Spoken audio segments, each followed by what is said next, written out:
जय श्री कृष्ण, जय श्री राधे। तो तिरुपति बालाजी के ही अध्याय चल रहे हैं। तो पिछली कथा मैंने आप लोगों को बताई थी कि जो पद्मावती माता है वो कौन है, और उनको मतलब विष्णु भगवान तिरुमाला जी से जब शादी करी थी श्रीनिवास जी से, तो वो पद्मावती ही माता हैं जो कि उसके बहुत पहले ही उन्होंने ही श्राप दिया था कि तुम्हें मतलब जो इस स्त्री को तुम चाहोगे और वो तुम्हारा विरोध करेगी, उसी की वजह से तुम्हारा सर्वनाश होगा।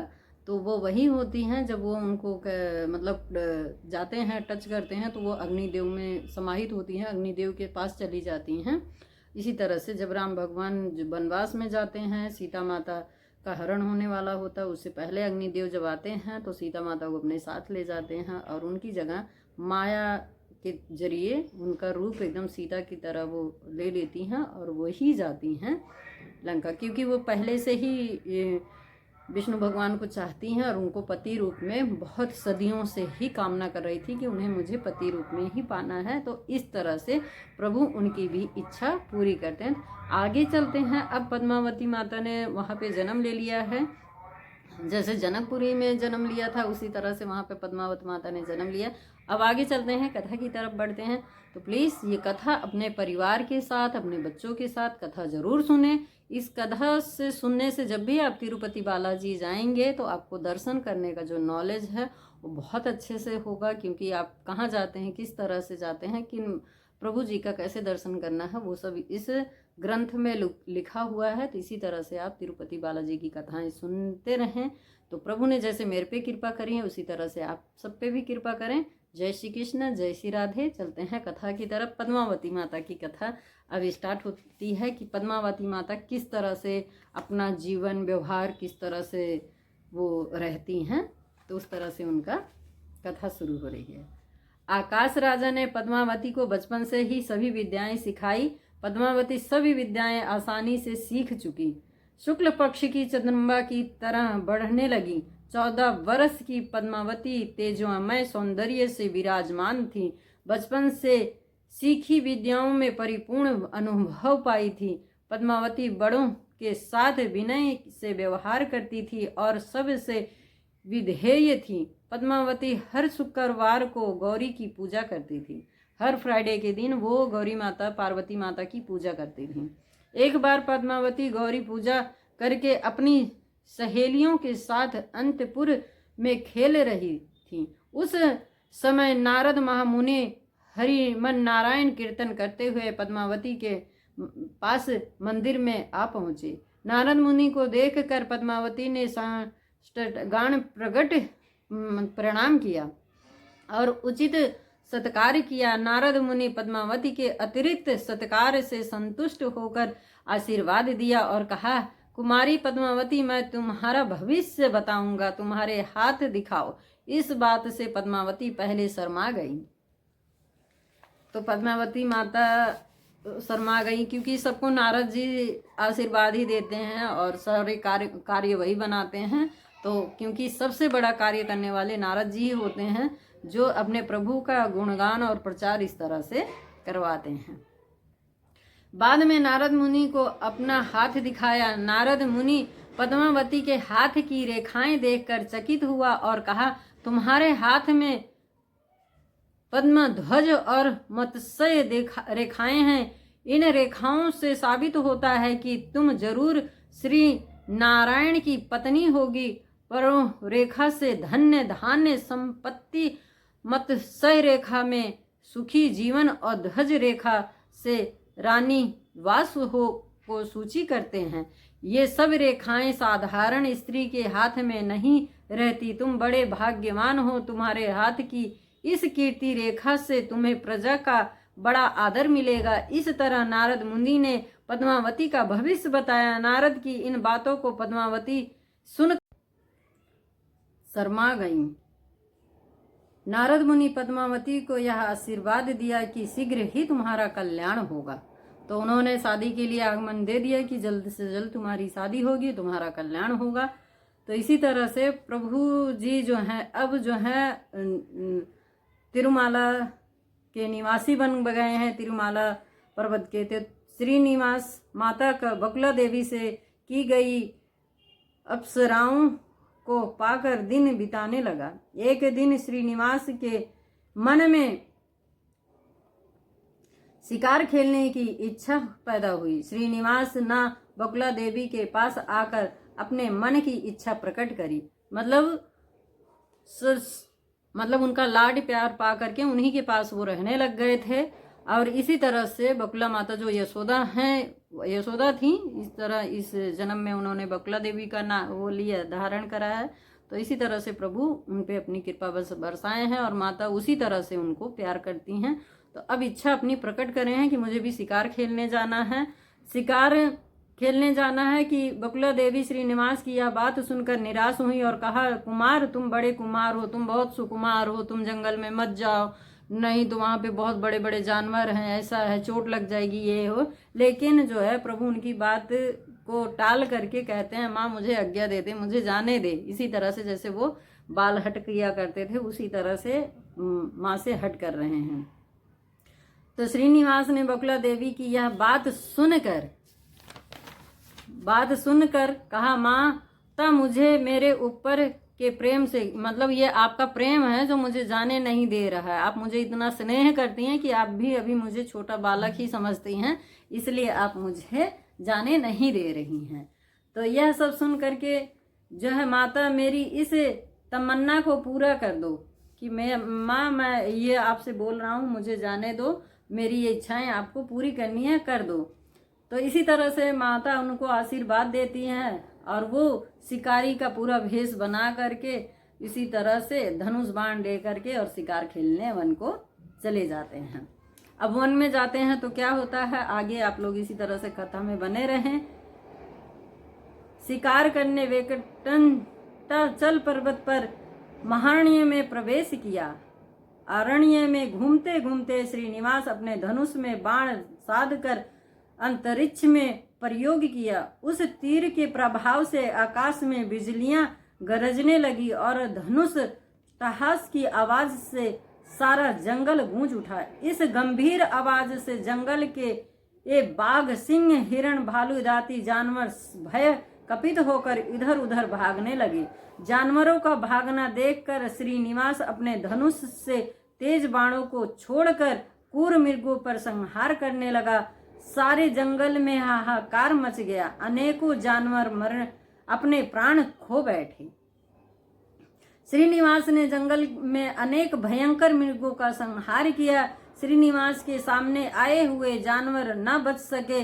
श्रीनिवास सारा जंगल छान डाला। इतने में एक हाथी दूर में चिघाड़ता। श्रीनिवास ने उस हाथी का चिद्धाड़ सुना और उस आवाज की तरफ हाथी को खोजने चला। हाथी श्रीनिवास को देखकर दौड़ पड़ा। श्रीनिवास ने हाथी का पीछा किया मगर हाथी दौड़ा जा रहा था। श्रीनिवास को उसका पीछा करना मुश्किल हो गया।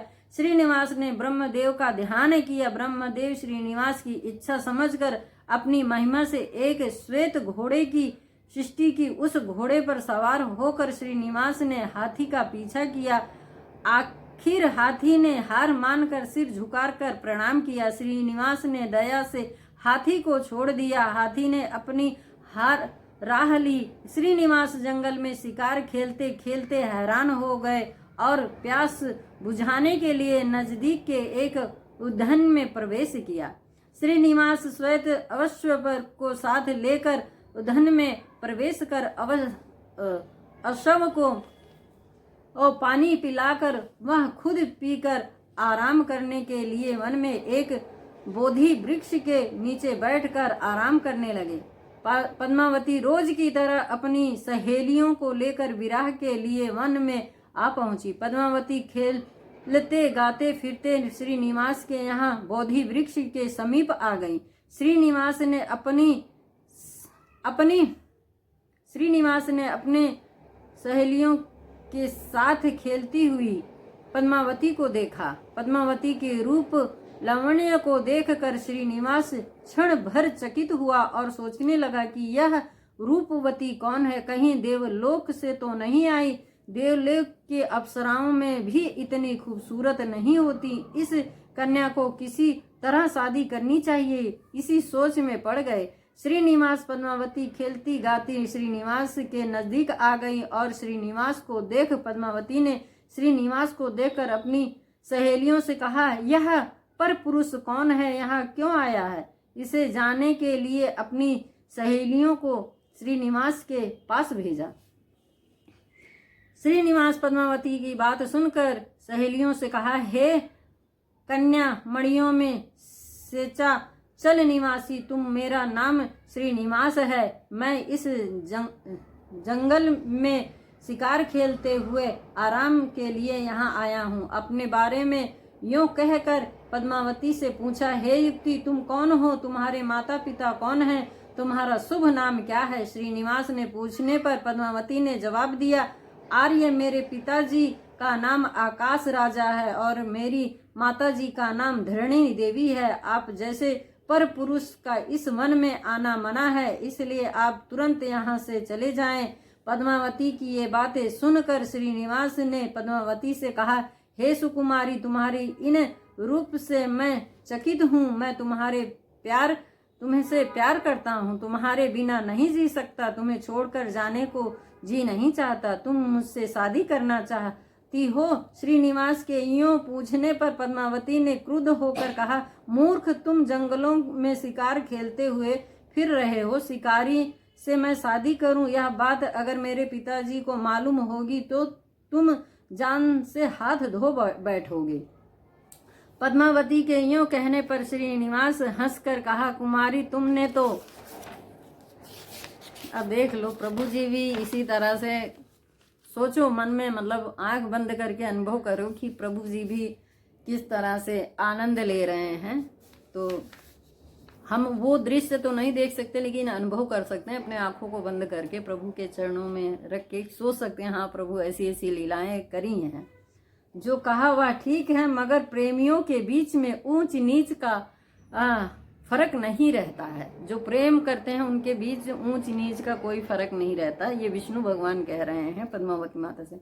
तुम मेरे प्यार को स्वीकार करो, तुम मुझसे शादी करो, यह बात सत्य है, मैं तुमसे शादी करूंगा। श्रीनिवास की बात सुनकर पद्मावती ने अपनी सहेलियों को इशारा किया। पद्मावती का इशारा जानकर सहेलियां पत्थर लेकर श्रीनिवास को मारने लगी। पत्थरों की मार से श्रीनिवास का श्वेत अश्व वहीं गिरकर मर गया। श्रीनिवास की भी घायल होकर पद्मावती को एक नजर से देखते हुए वहां से निकल पड़े। मतलब इतना मार खाने के बाद प्रभु जी तब वहां से निकल गए। अब जो है बकुला माता से श्रीनिवास अपने मन की बात प्रकट करना। श्रीनिवास शिकार से घायल होकर अपने कुटिया को पहुंचते हैं। बकुला देवी श्रीनिवास के आगमन को देखा, उनके शरीर से बहता हुआ खून को देखकर डर गई और पूछा, कुमार, यह सब क्या है? यह घाव कैसे लगा है? पहले ही मना किया था शिकार खेलने मत जाओ, लेकिन तुम माने नहीं और चले गए। अब देखो यह दुर्दशा हो गई। यह कहकर बकुला देवी चिंतित हुई। श्रीनिवास वेदना से भरी व्याकुलता माता को देखकर कहा, माता, यह घाव शिकार की वजह से नहीं हुआ है। मैंने शिकार करते एक भयंकर हाथी का पीछा किया, आखिर वह हाथी मेरे शरण में आया। मैं उसके पीछे बहुत दूर तक गया था। प्यास बुझाने के लिए नजदीक के उद्यान में गया, वहां प्यास बुझाकर आराम करने बैठ गया। इतने में आकाश राजा की पुत्री पद्मावती अपनी सहेलियों के साथ खेलने आई। मैं उस सुंदर पद्मावती को देखकर चकित हो गया और उसने शादी करना चाहा। इससे पद्मावती ने क्रुद्ध होकर अपनी सहेलियों के साथ मुझे पत्थर से मार दिया, इसलिए मैं घायल हुआ। बकुला देवी ने श्रीनिवास की बात सुनकर घबराकर, बेटा कहाँ, राजकुमारी कहाँ तू? यह कैसे हो सकता है? तुम तो गरीब हो, वह तो संपन्न राजकुमारी। तुम दोनों के बीच में जमीन आसमान का फर्क है। मैं तेरी बात सुनकर तुम इस कामना को भूल जाओ। अगर आकाश राजा को यह बात मालूम हो गई तो राजा हमें जिंदा नहीं छोड़ेंगे। बकुला देवी की वेदना जानकर श्रीनिवास ने कहा, माँ, मैं त्रेता युग में श्री रामचंद्र के अवतार में अपने पिता के आज्ञा अनुसार 14 वर्ष अज्ञातवास करने सीता देवी और भाई लक्ष्मण के साथ ही निकला। रावण माया से सीता का अपहरण करके ले गया, इसके अग्निदेव ने पहले ही जानकर सीता के स्थान में देववती को माया से सीता बनाकर रख दिया और निज सीता की रक्षा करके अपने साथ ले गया। रावण संहार के बाद सीता को अप्रिय प्रवेश करना पड़ा और अग्निदेव को देव दोनों को अपने साथ ले आए और कहा, हे रामचंद्र, रावण की माया को मैंने पहले ही जानकर इस देववती को माया सीता बनाकर निज सीता के स्थान में रख दिया। इतना कहकर अग्निदेव ने श्री रामचंद्र जी से विनती की कि हे रामचंद्र जी, इस देववती से भी तुम शादी कर लो, इसे भी अपनी पत्नी बनाइए। सीता देवी भी अग्निदेव की बात की पुष्टि की। अग्निदेव की विनती और सीता की सूचना को सुनकर श्री रामचंद्र ने अग्निदेव से कहा, अग्निदेव, मैं इस त्रेता युग में तो एक प्रतिवर्ता हूँ, अब जब मैं जन्म लूंगा तब मैं इनको शादी के लिए वचन देता हूँ। तब मैं जब दोबारा इस धरती पर आऊंगा तो मैं इनसे देववती की इच्छा को जरूर पूरी करूंगा। अगले कलयुग के अवतार में पूरा करूंगा। कलयुग में देववती आकाश राजा के यहाँ पद्मावती नाम से जन्म लेगी। मैं वैकुंठेश्वर नाम से अवतार लेकर पद्मावती के साथ शादी करूंगा। इस प्रकार वरदान देकर मैंने देववती की इच्छा को पूर्ण किया। वही देववती आज आकाश राजा की पुत्री या पद्मावती है। इस प्रकार श्रीनिवास ने त्रेता युग में देववती को दिया वरदान को आज निभाने का निश्चय किया। तो आज उन्होंने बगुला देवी से ये सारी बातें बता दी। शिकार खेलने के आने के बाद बताई कि ऐसे ऐसे हुआ था, ये सब चीज़ें हैं।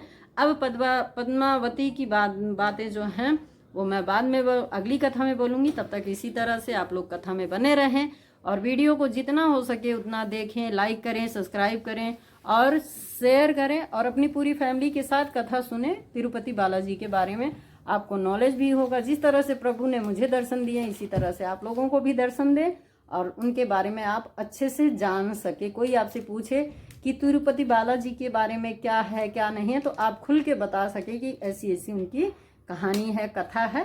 तो इसी तरह से आप लोग जुड़े रहें। आपका बहुत बहुत धन्यवाद। जय श्री कृष्ण, जय श्री राधे, राधे राधे, श्याम मिला दे, सबकी तंगी दूर भगा दे, शुरुआत मुझसे करा दे। जय श्री राधे, जय श्री कृष्ण।